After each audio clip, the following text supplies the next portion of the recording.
La Maruja de Nou Barris ho té clar, la lluita continua. Pues a mí me ha sorprendido.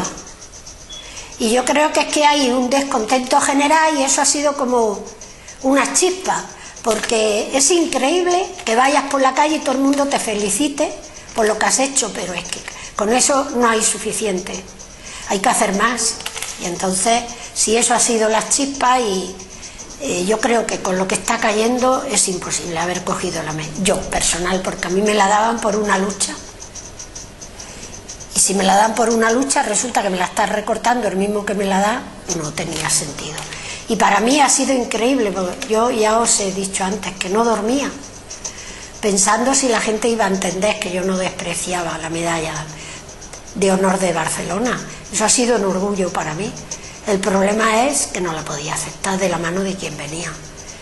Y me costó trabajo, intentar, breve. Yo hice un documento diciendo por qué la rechazaba. Y pensé, si no me dejan hablar, se lo doy a los medios de comunicación. Pero bueno, como me dejaron coger micro,